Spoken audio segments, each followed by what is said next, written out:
Hello and welcome back to another interview at the World Blockchain Summit Dubai 2024, Day 2. I'm Adel, the host, founder and CEO of Traders Brawl, and this is in collaboration with Web3 TV. Today I'm going to be interviewing a CEO of a crypto exchange, Yang from Bitflex. Yep. For those who are new, welcome, and for those who are always here, thank you so much for staying with us. We are a social media educational platform creating content solely for Web3. So, with that said, Yang, tell me a bit about yourself. Right, so my name is Wui Yang.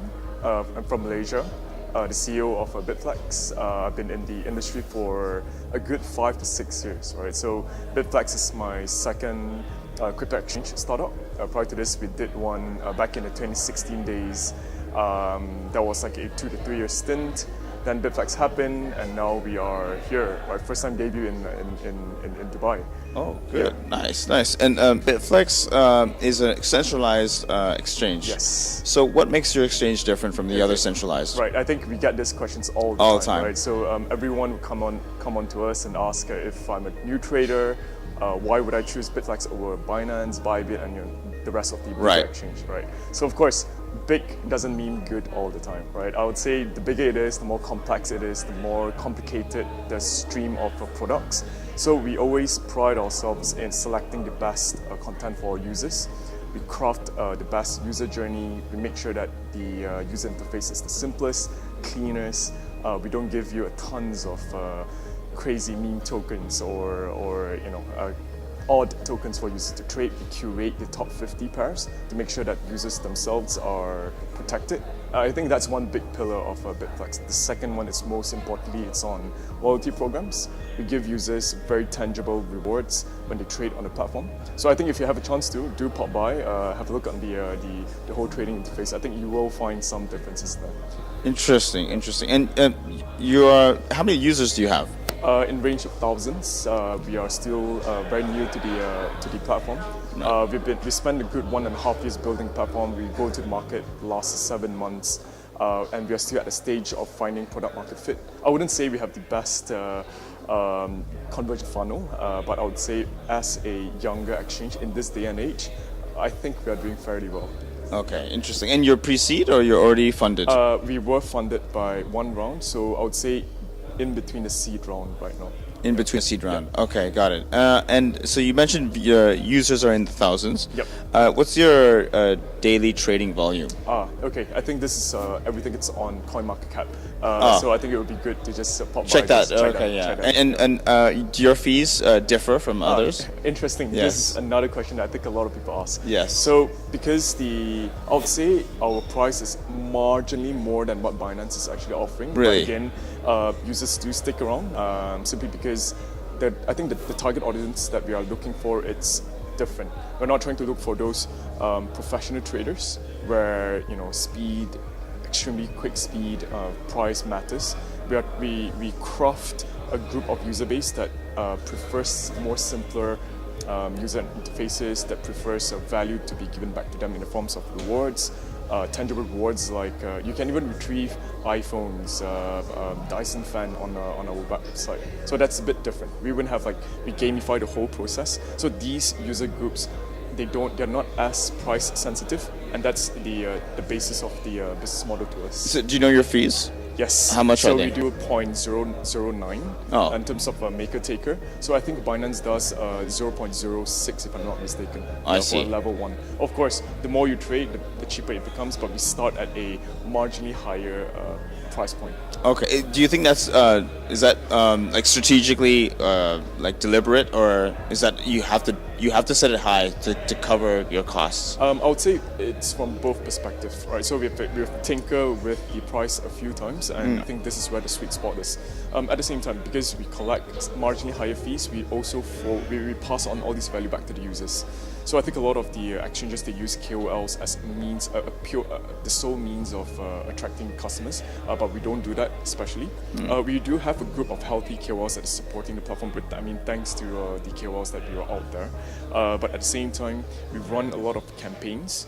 We run a lot of community giveaways where we take the value from customers, we give you back these same values. Okay. So nice. we have this concept of flex points, where user can come in, you know how you play games. Yeah. Every day when you trade or when you come in, when you check in, you get allocated certain points. Yes. So with these points, you get to convert it into rewards, results, or vouchers. Okay. Yeah. Interesting. I'm curious to know as well.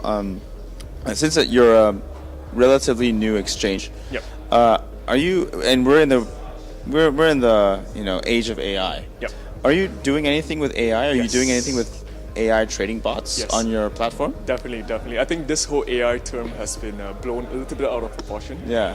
I wouldn't say that we are the de facto platform to select if you do think about AI, right? But we do integrate AI trading into our Telegram channel. So we created this small API bot where users can actually ask the AI, what's the price of BTC today, what's the TA analysis of the BTC chart today.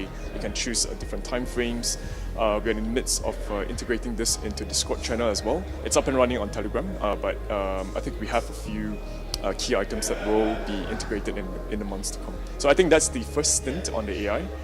Hopefully in the months to come we'll be able to offer more on this AI tool. Yeah, that's great. That's good. You have some AI functionality. KuCoin has a little AI trading bot. It's been doing for a while already. Right. You planning to have something similar that can trade on your behalf? Yes, we intend to do it. But at the end of the day, I think anyone who for traders, if you believe that AI can trade better than you, I think that mindset is probably not the most appropriate mindset for any traders, isn't it? So I think what we are here is to try to use AI to educate users, but we don't intend it to be a tool that will replace, disciplined traders. Those trading mentality, things like this, you still need to take time to learn. So we don't want to give them the false impression that AI can give you an edge. But what we are saying that AI can support you, but AI is not here to replace your trading. So, but we have tried to implement something like this on the back, but it's yet to be proven that it's something that's useful for users. I see. So what's in the pipeline for Bitflex this year? Right, so we will be releasing our Rewards Hub V2, that it's a lot more user-friendly again, back to the same narrative and theme. We will also be gamifying the whole trading experience as well. Think about Dota gaming, right? Imagine you can actually create trading rooms where you can compete with one another. You can set up competition teams where you can set up price rewards, put up price rewards, you can compete with one another. Those will be one of the gamified aspect of things.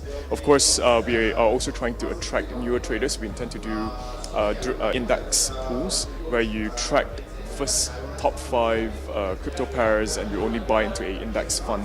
So things like this, we are trying to park that into the Q4 pipeline for this year. Right. Okay. Are you also planning to incorporate some meme coins? Meme coins, Yeah. yes. Okay, give and take. So we are very selective. Like I said, we are very selective of the type of tokens that we list on the platform. Why is that? I think just for user protection. So we have seen in the past there's a lot of other exchanges that list random tokens. You launch it, you get bugged, users are unhappy. I think it's more for user protection. So we do have meme tokens, but these meme tokens, I would say they have matured over the years. Tokens like your Shiba Inu, your Floki, Pepe. I think tokens like this are not as memey as it's meant to be. Yeah. But of course, we don't list any small caps tokens just for the protection of users. Okay. Yeah. Because they're too volatile, right? A bit too volatile for our liking. Yeah. Understood. Okay, great. So I guess with that said, what are your market predictions for Bitcoin? We had the Bitcoin halving, we had ETF approvals. Yeah. BlackRock seems to be very supportive. Yep. So what are your personal? What do you think it's going to hit 100K this year? I hope so. But that's the thing. I'm never a fan of. I would say ETF is a good news for the industry, but BTC itself, that was supposed to be a completely decentralized instrument. Now it's properly tethered to the US dollars because of this whole ETF, right? So I am skeptical. Yeah. But I hope this will bring newer players, more flows, more deal flows into the space. So whether it's going to hit 100K, I think it's very likely the case. But the journey will likely not be as simple as what it used to be, I would say. Right. Okay. Young, thank you so much for your time. I appreciate it. Thank you so much. Thank you. Thank you so much for watching. Hope you found this insightful. All the links will be in the description below, so do check out Bitflex. And thank you again for watching. We will see you next time. Thank you. Thank you.